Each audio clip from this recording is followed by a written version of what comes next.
If we talk a bit about this injury piece, right? Yeah. I also mentioned it in the article. Like, first of all, you already mentioned it when we said that like it's really hard to understand or explain or study strength in comparison to kind of running, because what is one unit of strength versus one unit of running, right? Like Yeah. you can even like you can't compare 5 hours of high intensity exercise versus 5 hours of easy slow running. Like it but of course, how would you compare between the two? And these are both running interventions, right? So when it comes to strength, it's also a strength regime or a strength intervention compared to running. It makes it even harder. And I think like the hardest intervention or the hardest study is trying to explain strength training within the context of injury.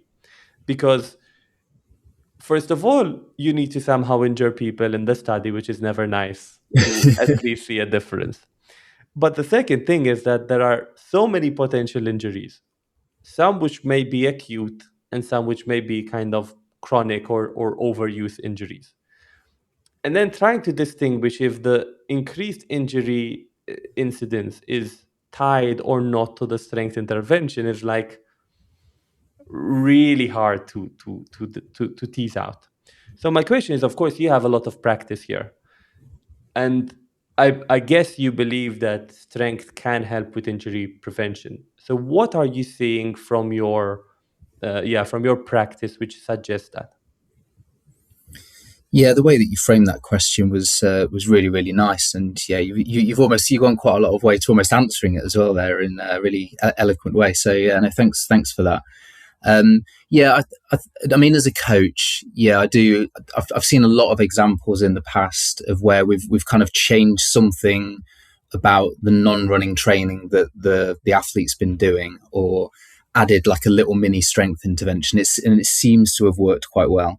Like whether you can always pin that on the change that you've implemented or the exercise that you've given the athlete is always very difficult, but it definitely hasn't hindered them or sort of caused an injury. So they keep doing it and it keeps the injury or the niggle at bay, and they're sort of quite happy and they stay consistent with their training. So I think in terms of my coaching and my practice, like I would certainly advocate for strength and conditioning to prevent injury. I think, as you kind of alluded to, when you look into the scientific literature, it's a lot more murky and less clear. So we did a survey actually with there was close to 2,000 runners that completed this survey. This was quite a long time ago now, 10 or so years ago. But of the subgroup within that survey that engage with strength training regularly, we said to them, well, what's your main motivation? Like, what's the reason that you engage with strength training? And I think our hypothesis would have been that, well, it's performance, because we've got all of this like pretty strong evidence that it improves running economy and performance, but it wasn't. Like the main reason that most runners engage with strength and conditioning is because they have this belief that it prevents injury.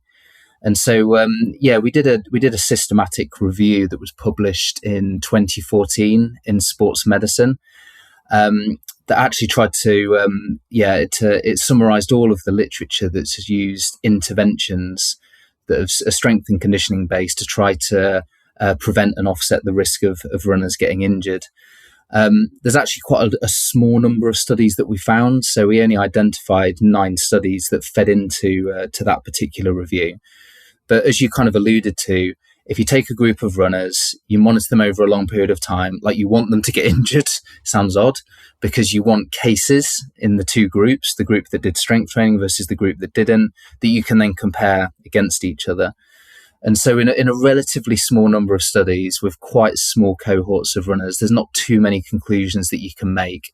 But essentially what we found within that study is that for both injury risk and injury rate, strength and conditioning does not protect against injury within that sort of pooled data set.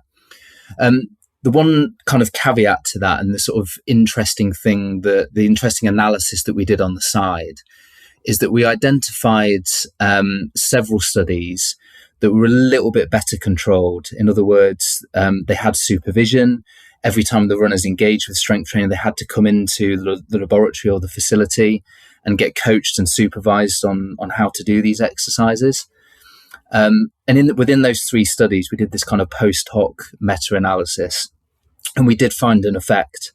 And so there was a kind of significant reduction in injury risk in the participants across those 3 studies. But again, they were really, really small cohorts. So it's kind of like preliminary data to maybe suggest that if runners adhere to strength training, if there's a coach present that's maybe giving them some feedback on technique, perhaps, if it's progressed in an appropriate way over a period of time, it might offer reductions in sort of general injury risk. But yeah, that obviously requires a little bit further investigation, I think.